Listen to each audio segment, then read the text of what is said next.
Well, it's wonderful to have you here this evening. It's especially wonderful to welcome our two almost rabbis to the Bima.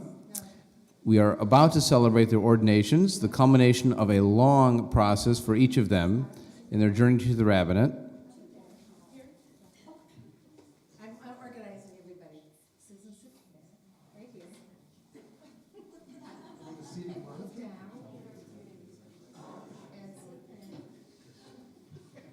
We're ready. There's only so much I can say to her.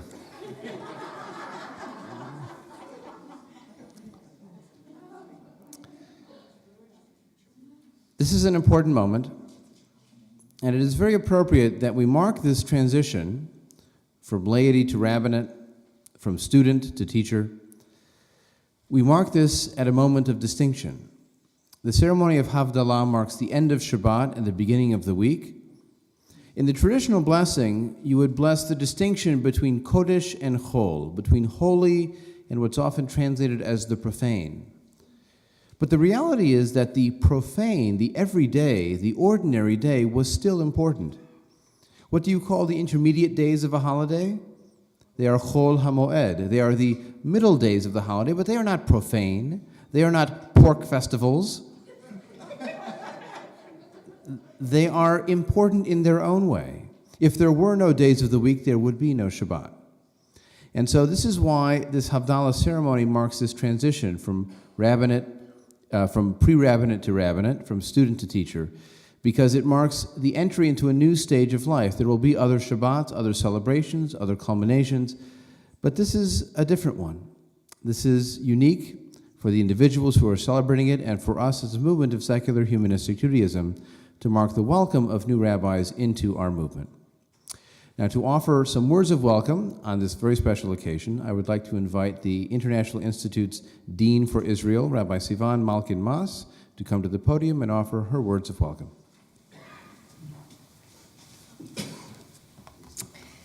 Shalom. This is a very exciting moment. It's extending our family of rabbis, both sort of on both sides of the ocean, and it's a pivotal moment for us as a movement, and I believe that for each and every one of you. When you get a degree, when you get a certificate for something that you've done, it's always a wonderful, exciting sense of achievement. But this is one of those degrees in which your identity changes, and you're going to have a new name, and it's a drastic change, and it's great because you don't know it now, but you will in a few minutes. And you will be going out to the world, and when somebody refers to you as a rabbi, they have great expectations from you. And I know that the training that you have received has prepared you for this. And it has prepared you for all these questions that you never thought you would be asked. But you have the resource and the strength and the power to find options of answers to them, and maybe more important, new questions. And for me, it's very exciting to be here because I know that I'm fortunate to know many of the rabbis here in America, and fortunate to know many of the rabbis in Israel. And I invite, first of all, both of you and all the rest of you to come to Israel on Tu B'Shvat in February, where we're going to be ordaining 5 rabbis. One of them is somebody who studied with you here in the Institute, and this is really one of those things that we're doing together. So I want to send you, or bring with me, special blessings from them. They know that I'm here with you today. I'm not just saying this. And they're sending very, very warm regards to both of you. and also from the Rabbinic Council of Israel, which is called Merchav. And they too wish to extend blessings to you, and certainly from Yaakov Malkin, provost of our institute. So I'm very, very happy to be here with you. And about this transition and benefit, which has this wonderful word in Hebrew, which is called tmura, which means both. It means change, transition, and benefit that you get from that transition and change, or that you make as an outcome of that transition and change. So I'm reading before singing, so okay. Page 1.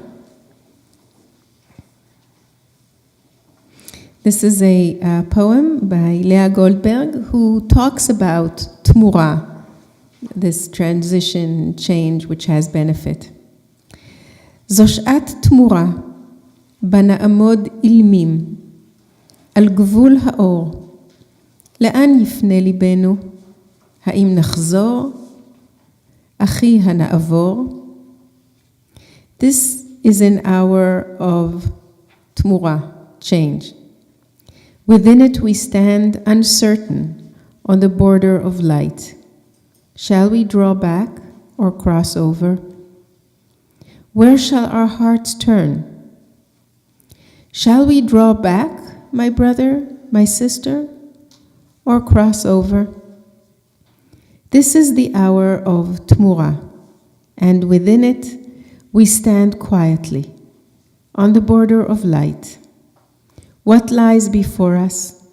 Shall we draw back, my brother, my sister, or cross over?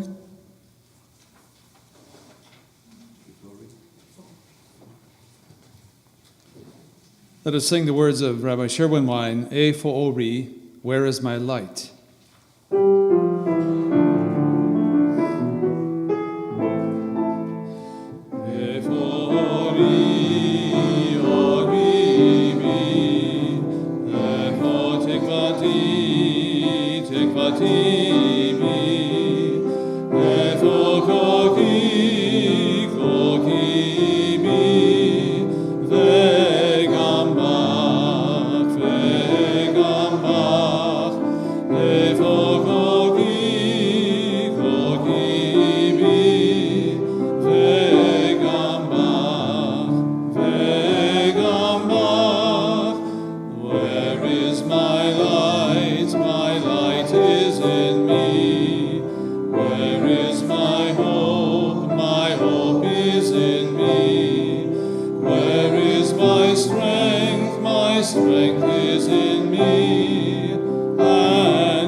Before we continue in the service and to get back on our rhythm, I want to acknowledge the readers who will be in the service this evening. They are Rabbi Sivan Mas, the executive directors of the Society for Humanistic Judaism and the Congress of Secular Jewish Organizations, Bonnie Cousins and Rivka Feinstein, Rabbi Judith Seid, Rabbi Jody Kornfeld and Rabbi Jeffrey Falick, Rabbi Eva Goldfinger and Rabbi Denise Handlarski. And to conclude our service, we will hear one last time from then-will-be rabbis Ed Klein and Susan Averbach. And so to celebrate being together, on the top of page 2, we have the words from the Hebrew Bible in the book of Psalms, Tehillim, Hine Matov.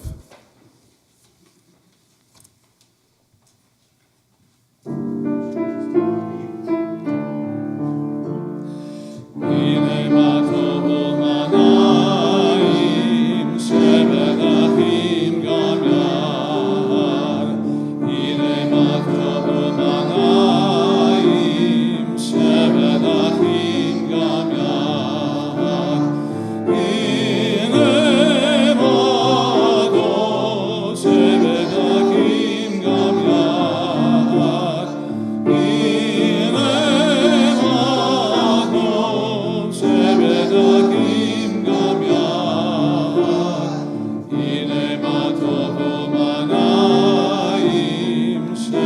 אחים גם יחד, הנה מה טוב ומה נעים, שבת אחים גם יחד.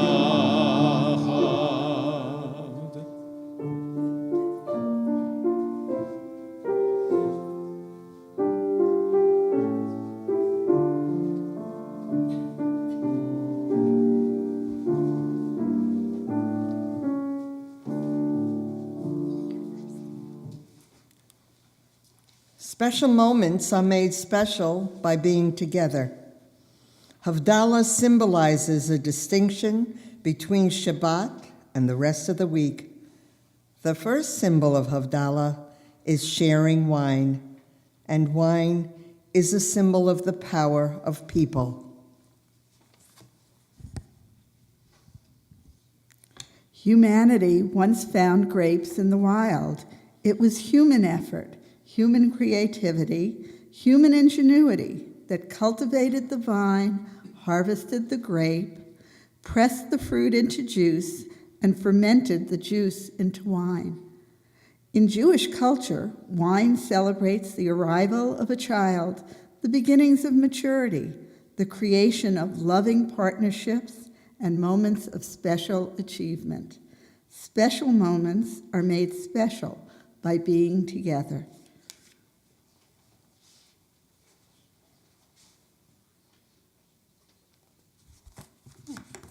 Already. Ashreinu birushateinu, Ashreinu birushateinu, shemasra lanu kos pri agape, le moadim ule simcha, ki samachnu bichageinu. Wir freuen sich mit unser Jerusche, was hat uns gegeben, die Kost von Weihnachtssymbol, von unserer Glücklichkeit. Please read with me. We rejoice in our heritage, which has given us the cup of wine as the symbol of our happiness.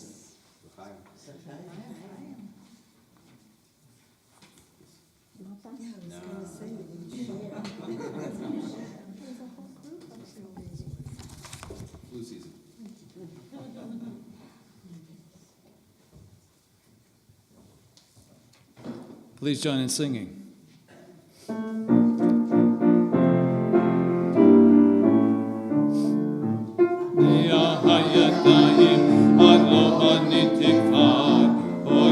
מצאתי מים באמצע המדבר, עוד לא ציינתי פירות, עוד לא גיליתי עק, תוביל אותי עוד דרך, כל ענני הולך. עוד לא אהבתי די, עוד לא עקבי השמש על פניי, עוד לא אמרתי די,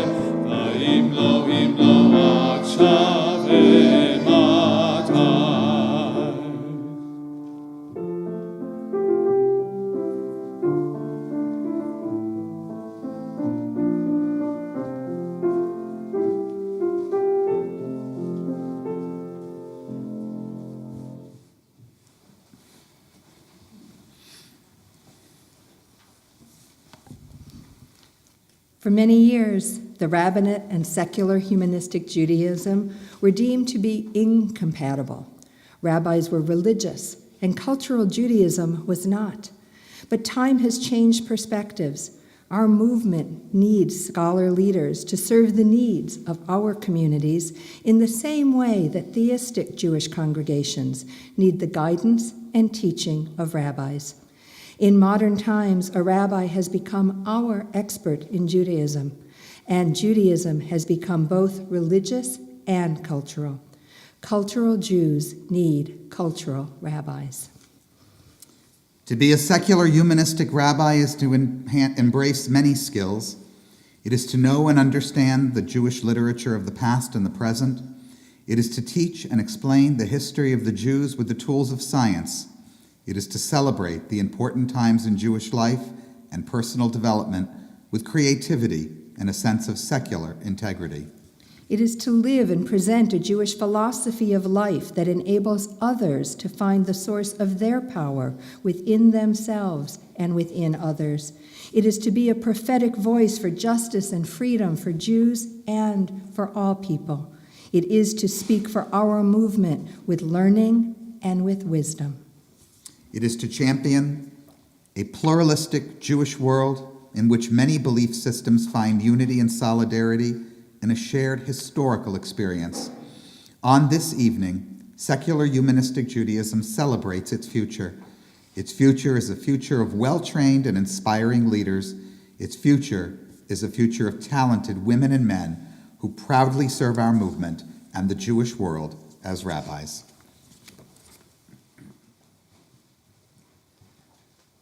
Let us sing together, Am Yisrael Chai, the Jewish people lives. Am Yisrael, Am Yisrael, Am Yisrael, I. Am Yisrael, Am Yisrael, Am Yisrael, I. Am Yisrael, I. Am Yisrael, I. Am Yisrael, Am Yisrael, Am Yisrael, I.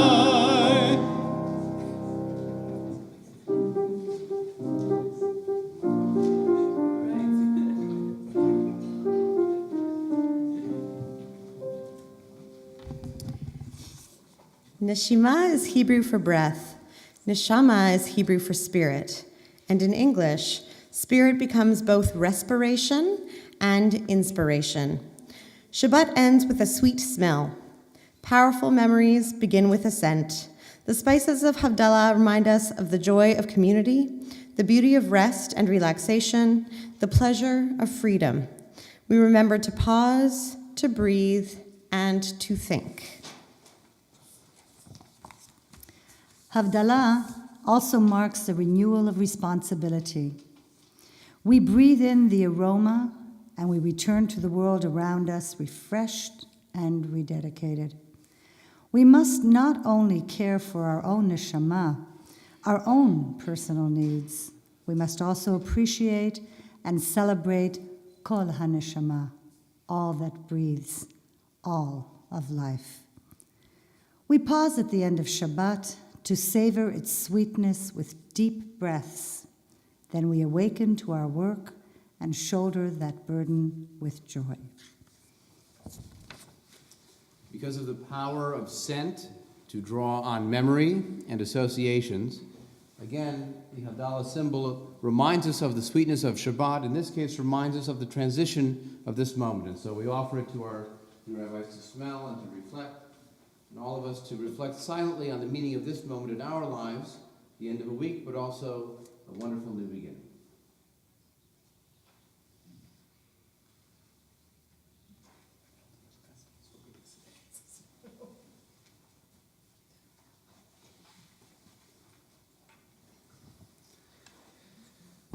Secular humanistic Judaism is the heir to many Judaisms: Bible and Talmud, rabbi and heretic, halacha and haskalah, tradition and transformation.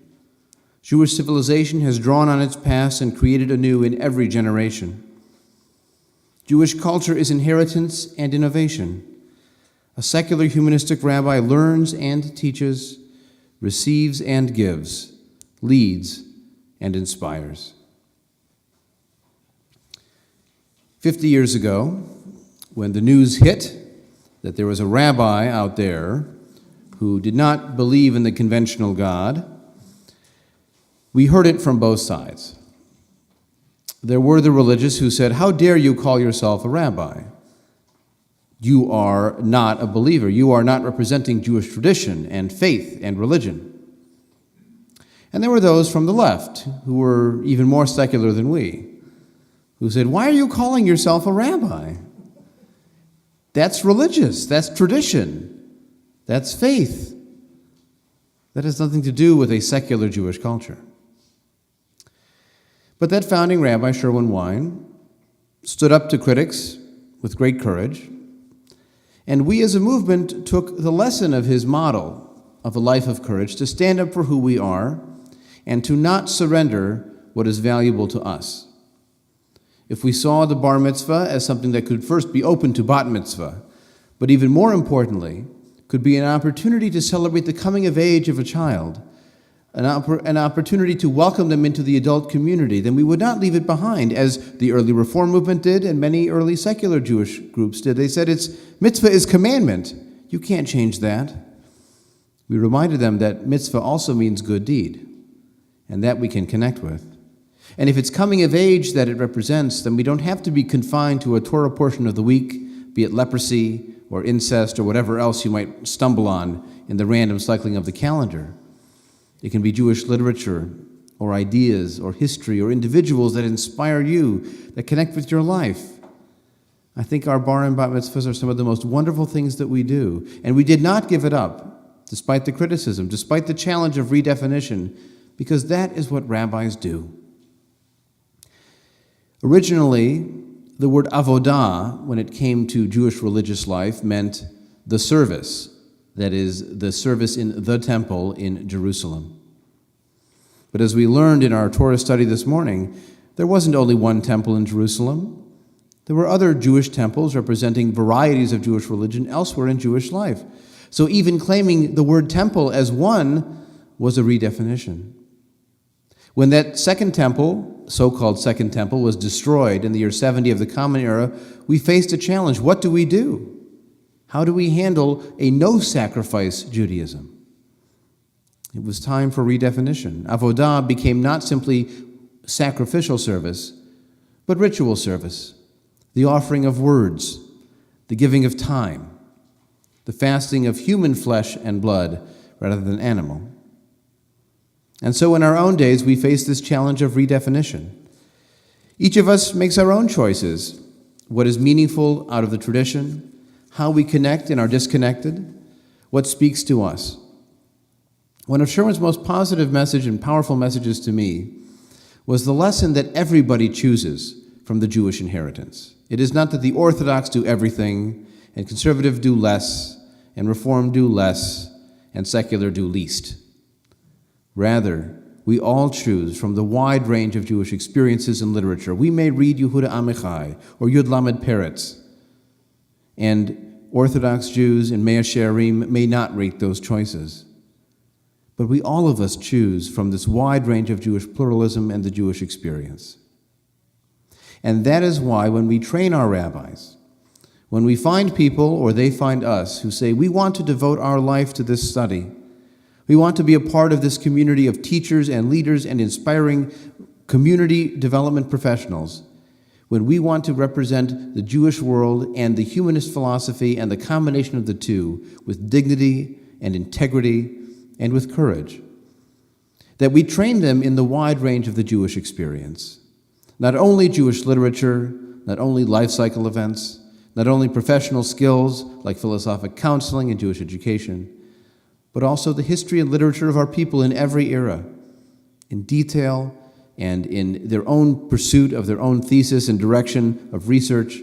We find ways for them to connect to that Jewish experience. It's not quite another bar mitzvah or bat mitzvah, but it's the culmination of a course of study that trains them to represent the Jewish community and to be the expert guide in Jewish life. I make a distinction as a humanistic rabbi between being an authority and being authoritarian.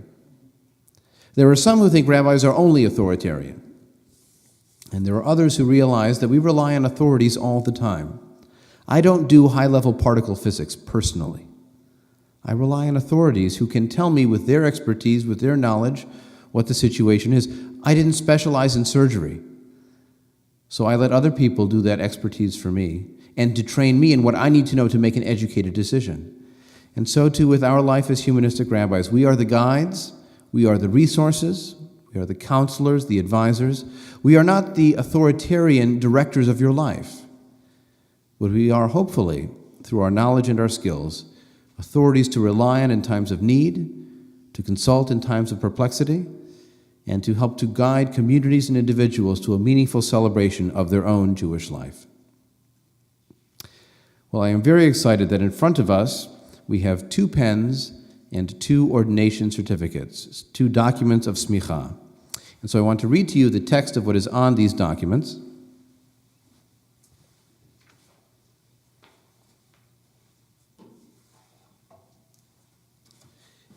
And then to invite up signatories to these certificates that will fully ordain our 2 new rabbis in the community of Israel, humanity, and secular humanistic Judaism.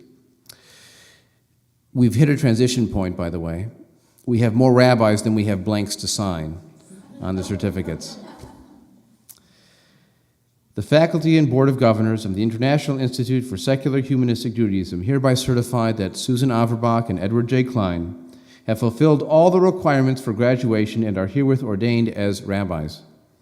And they are authorized and licensed to perform all rabbinical functions as a representative of the Jewish people, Detroit, Michigan, United States of America, this 15th day of November, 2014.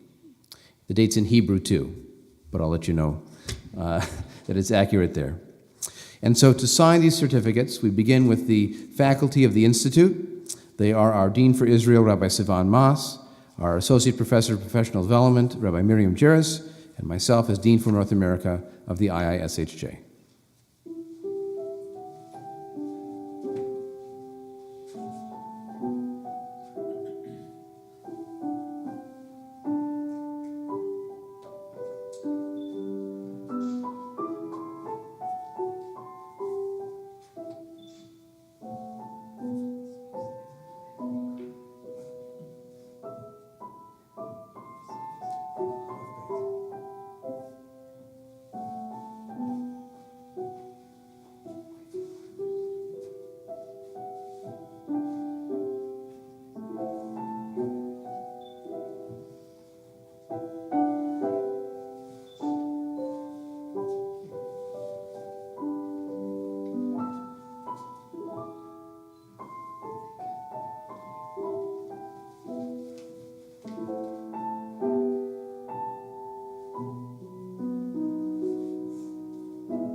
These certificates of ordination were earlier signed by faculty of our institute who reside at the University of Michigan. They were Gabrielle Boccaccini, who specializes in Second Temple Judaism, Julian Levinson in North American Jewish culture and literature, and Brian Schmidt, who specializes in ancient Bible history and literature. And now to sign the certificate for Susan Averbach, I would like to invite forward Rabbi Denise Handlarski, Rabbi Jeffrey Falick, and Rabbi Jody Kornfeld.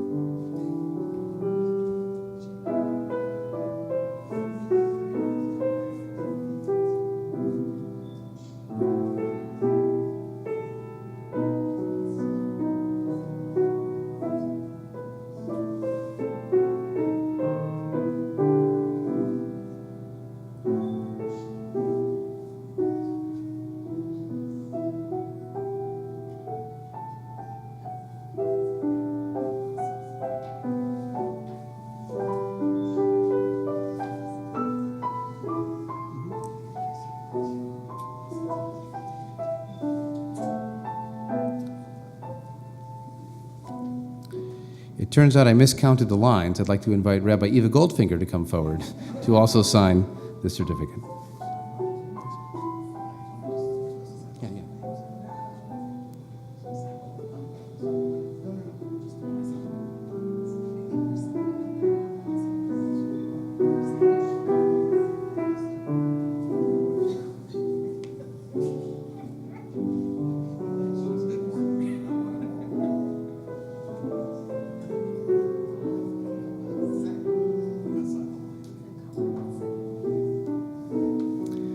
Now to conclude the signing of the certificate of Edward Klein, I'd like to invite again Eva Goldfinger, who is here, Rabbi Karen Levy, and Rabbi Judith's side.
And now to introduce Rabbi Susan Averbach, I would like to invite forward Rabbi Miriam Jairus.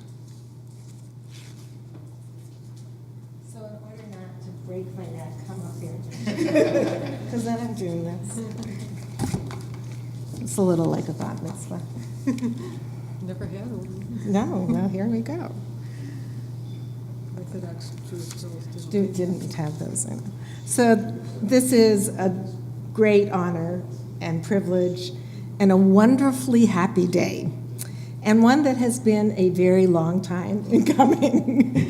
I'm thrilled to be able to acknowledge your achievement, and as we communicated with one another, I was really gratified to learn that I had had an impact on your decision to enter into the rabbinic program.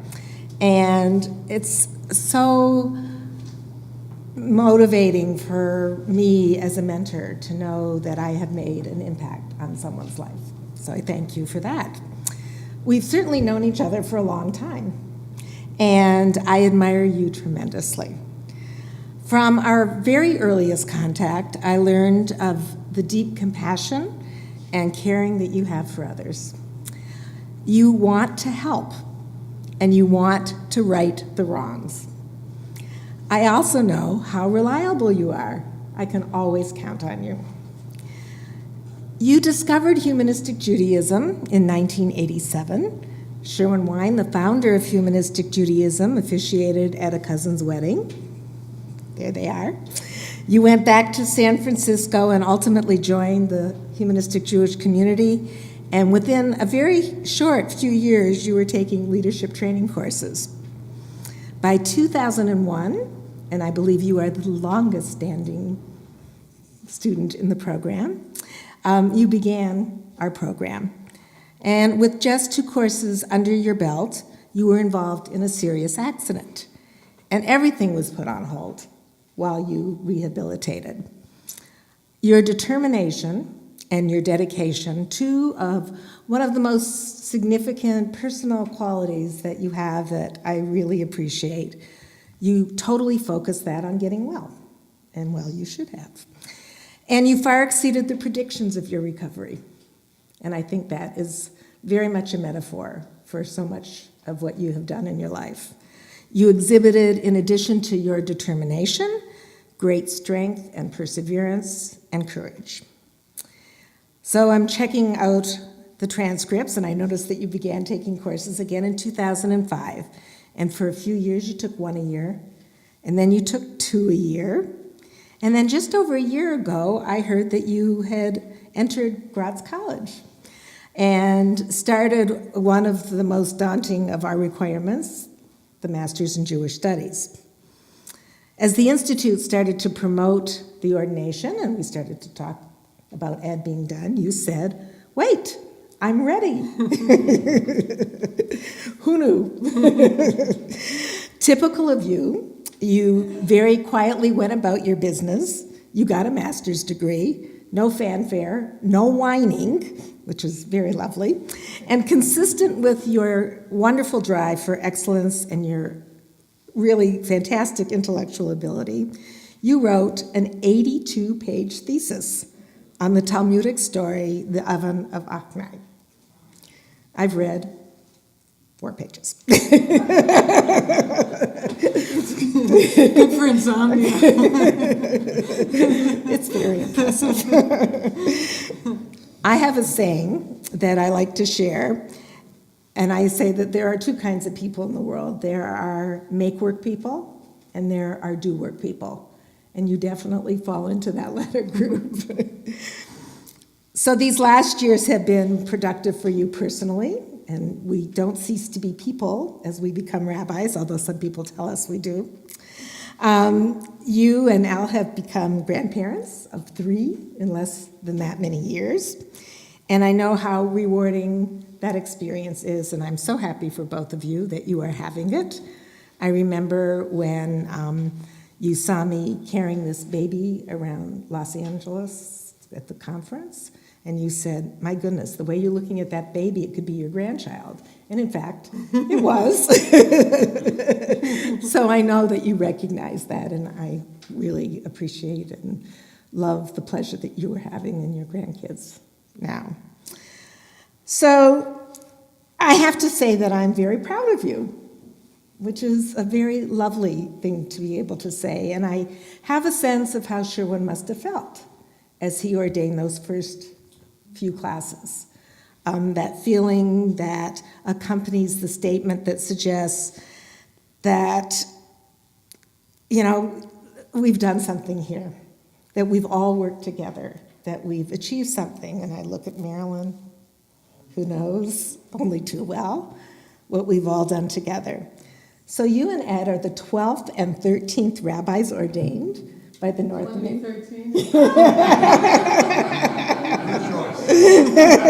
I think she just became 12.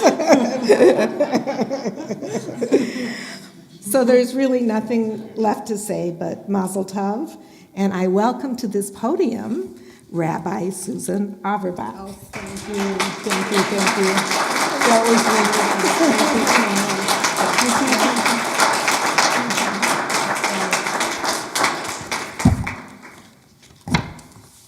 Well, I was right to have my first 2 words of my speech. I'm verklempt. This has been a long journey. Before I begin my talk, I'd like to give a hearty thank you to everyone who is associated with sustaining the International Institute for Secular Humanistic Judaism. Many of you are here today, and I thank you from the bottom of my heart. Thank you to Bert Steinberg, Lucy Brandon, and Gaby Berliner, who encouraged me to become a madricha and lead Kol Hadash from in the San Francisco Bay Area. I went to a Yom Kippur service there, and they have people stand up and talk about how they felt being there, and I stood up, and they said, will you be our leader? We'll send you for training. And that was the beginning. I'd like to thank my visiting teachers from the Institute. So many names, you know who you are. Also, I'd like to thank Rabbi Miriam Jairus and Rabbi Adam Shalom for their guidance at the IISHJ. As you know, as Miriam has said, she encouraged me right from the beginning. As I stood here 20 years ago, my first public speech that I can remember, when I was training to become a madricha, it was one of the weekend trainings. And she came up to me and told me how great it was and I should continue doing this. And that encouragement meant everything to me. I don't think I would be here if it hadn't been for that encouragement. And Adam, it's hard to turn my head, your patience with this slow, plodding rabbinic student is very much appreciated. I never felt any pressure to push through the program more quickly, and I greatly appreciate your patience and thoughtful comments on my papers. Thank you. Thank you. I'm bursting with gratitude. I'm grateful to my parents for raising me to be confident, and to my daughter Shauna for stimulating my search for a way for our family to affiliate with the Jewish community. I'm grateful to my son-in-law David for his love and support. I'm grateful to my son Zev and daughter-in-law Abby for allowing me to help them with their interfaith Jewish ceremony for their wedding. Brachot for Abby, humanistic Judaism for Zev. I'm grateful to my brother Bob and sister-in-law Barb and their wonderful children, Jake, Molly, and Hannah, for their love and support. I'm grateful to my cousins Matthew and Leslie for inviting me to their wedding, where I was introduced to humanistic Judaism. That's 1987, I believe, when Rabbi Wein officiated their wedding. I'm especially grateful to my husband Al for all his love and support. As many of you know, it's not easy living with a graduate student. And thank you, Rabbi Wein, and all of you who created the only branch of Judaism with which I can affiliate.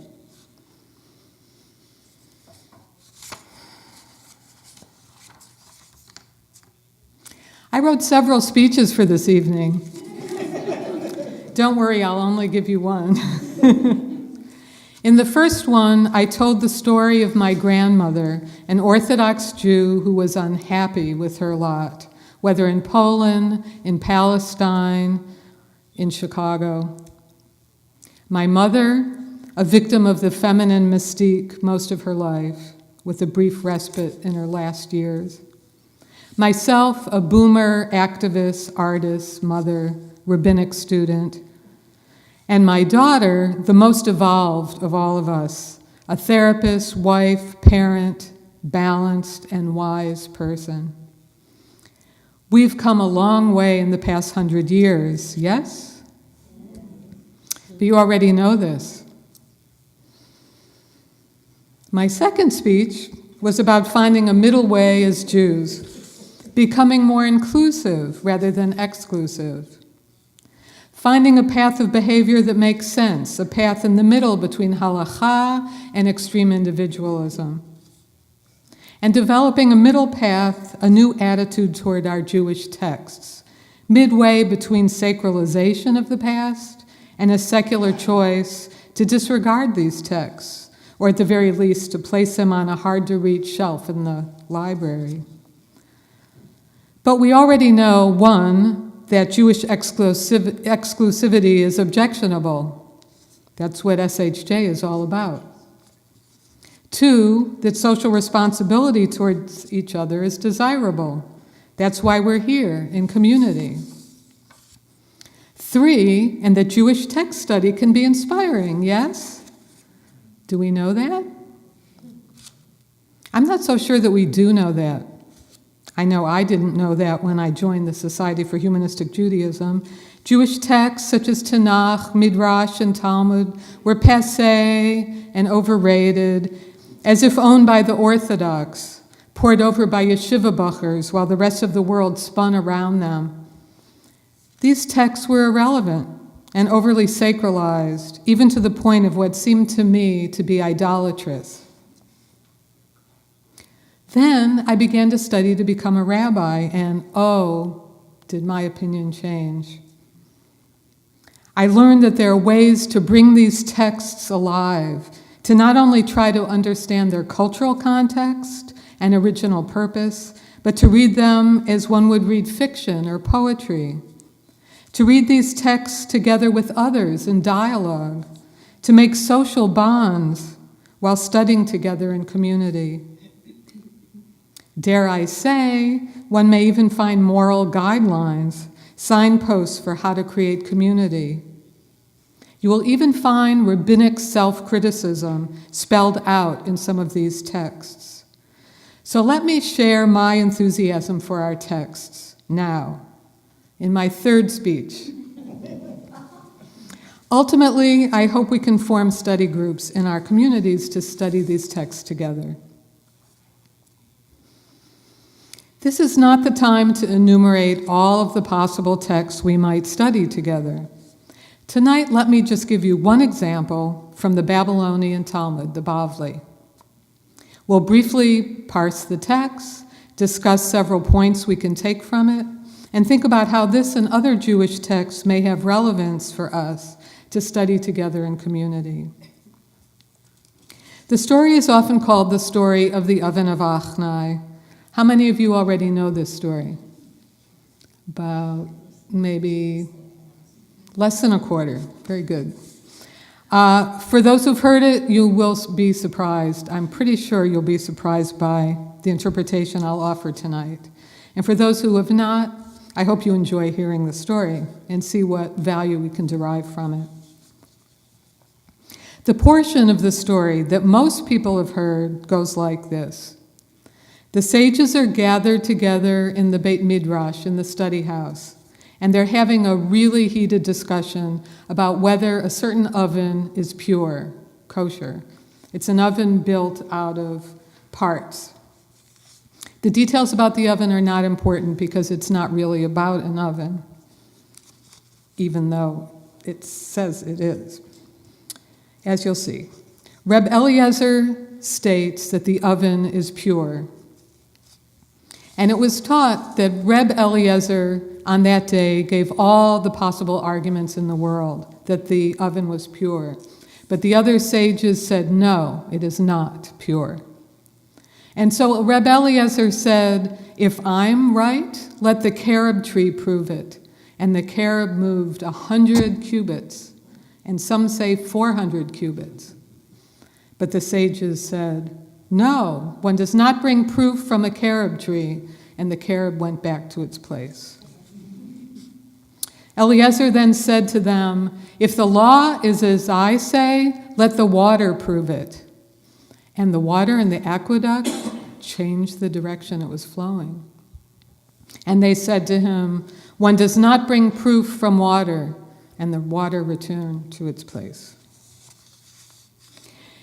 Eliezer then said, if the law is as I say, let the walls of the academy prove it. And the walls began to incline.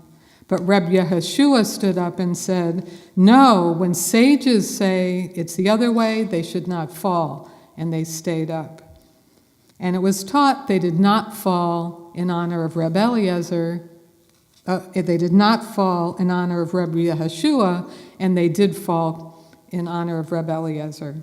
And they're still inclining and standing to this day. Finally, Reb Eliezer said, if it is I say, let it be from heaven. And a voice from heaven says, why do you argue with Eliezer? He's always right in these matters. Reb Yehoshua stood up on his feet and he said, it is not in heaven. What is? It is not in heaven? Reb Yermiah said, we do not listen to a heavenly voice, since you already gave it to us at Sinai, and it is written there, incline after the majority. Reb Natan came upon Elijah and asked, what was the Holy One doing at that time? And he said to him, he laughed and smiled and said, my sons have defeated me. My sons have defeated me. This is the part of the story you've heard, yes? This is the popularly told story, and there are many popular interpretations. Here's one. What a humanist story. The rabbis are democratic, and they debate, and they decide by majority. God doesn't enter into the debate at all. It's up to human beings to decide what to do. I remember the first time I heard this story, I was amazed how modern it sounds. Not even miracles, not even examples of the supernatural can sway the rabbis, our humanist forebears. Really? You may ask. Really? If you ask really, you're on to something, because there's a lot more to this story than you've heard. A good place to start is the beginning. It turns out that the debate about the oven is not at the beginning of the story. The beginning of the story is about verbal wronging, words that are used to harm others. The Mishnah that the story is based upon is this: just as there is wrong in buying and selling, so is there wrong done by words. Thus, one must not ask another, "What is the price of this article?" if he has no intention of buying. If a man was a repentant sinner, one must not say to him, "Remember your former deeds." If he was a son of proselytes, one must not taunt him, "Remember the deeds of your ancestors," because it is written, "Thou shalt neither wrong a stranger nor oppress him." The portion we are studying here that precedes the Oven of Achnai story goes on to expound on this Mishnah with example after example of ways that people could potentially wrong someone with words. The text goes so far as to say, "Better had a man throw himself into a fiery furnace than publicly put his neighbor to shame."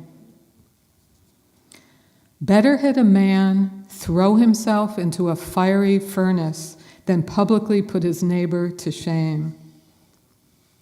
We'll have to keep this in mind as we go further to see what happens after the debate between Reb Eliezer and the other sages. So let's go back to our story. The last part of the story we heard ended with God's laughter and words, "My sons have defeated me. My sons have defeated me." You won't believe what happens next. At that time, all of the objects that Reb Eliezer had declared pure were burned, and they voted to ban him. That's excommunicate him. And then they said, "Who will go and inform him?" And Reb Akiva said, "I better go to inform him, or it could be the destruction of the whole world." So Reb Akiva dresses all in black. He covers himself with black. He takes off his shoes, and he goes before Reb Eliezer, keeping the prescribed distance for one who is banned. And Akiva's eyes were streaming with tears. Reb Eliezer said to him, "Akiva, why is this day different than other days?" Akiva tells him, "It seems to me that your colleagues are keeping separate from you." Eliezer's eyes also streamed with tears, and he took off his shoes and sat on the ground, just like a person in mourning. At that moment, a third of all of the wheat, a third of all of the olives, and half of all the barley in the entire world was destroyed. Some even say that the dough in the hands of women went bad at that moment. It was taught that the destruction was so great on that day that wherever Reb Eliezer cast his eyes went up in smoke. Meanwhile, Reb Gamliel, who was the head of the academy, was on a ship, and a wave stood up and almost drowned Reb Gamliel. And Reb Gamliel looks up and says, "Master of the universe, this must be about Reb Eliezer. We didn't do this for my honor or for the honor of my father's house, but I acted for your honor so there would not be disagreements in Israel." The sea immediately subsided. Is our story telling us that it was okay to ban Reb Eliezer for the sake of preventing disagreements in Israel? All we can say is that for now, Reb Gamliel is safe. But the story doesn't end here. We know that there have been horrible repercussions because of Reb Eliezer's humiliation at the hands of the sages. Ima Shalom, Mother of Peace, is the name of Reb Eliezer's wife. And she happens to be the sister of Reb Gamliel as well. Little soap opera going on here. She knows better than anyone the repercussions of this harm done to her husband. And because she knows the power of her husband's tears, she keeps him from prostrating in prayer, because she knows something terrible will happen if he prostrates in prayer. But one day a beggar comes to the door. She answers the door and gives the beggar a loaf of bread. When her back was turned, you can guess what happened. Reb Eliezer prostrated in prayer.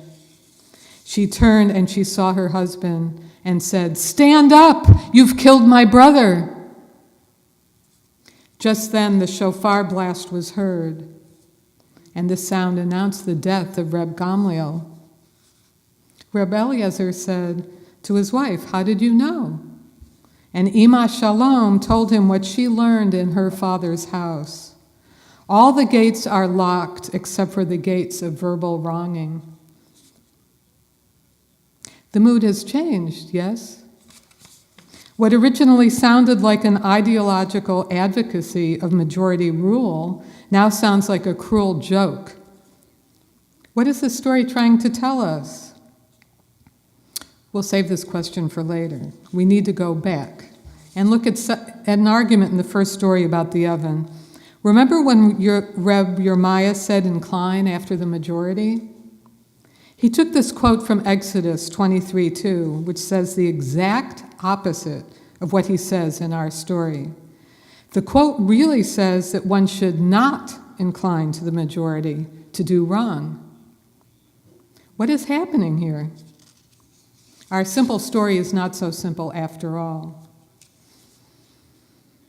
What have the writers, redactors of the Bavli done with this story, and why should we care? This weekend we ask about evolution or revolution in Jewish life. The Bavli writers and redactors took texts from Torah, plucked it out of context, left out words in order to make new points, and put them into a story about rabbinic debate. Then, over time, the story became rearranged and put into the context of a discussion of verbal wronging. The story was recontextualized to make a point that the redactors wanted to make about the limitations of coming to final determinations about anything. There are many and various interpretations of the story. And since we do not have a full week, and it would take at least a full week, full time, to discuss all of the interpretations that I even know about of the story, I'll just give you 3 points. 1, the writers and editors of rabbinic literature took liberties with written Torah to create a new literature. You could even call this revolutionary. 2, continuous debate is our tradition. Why stop now?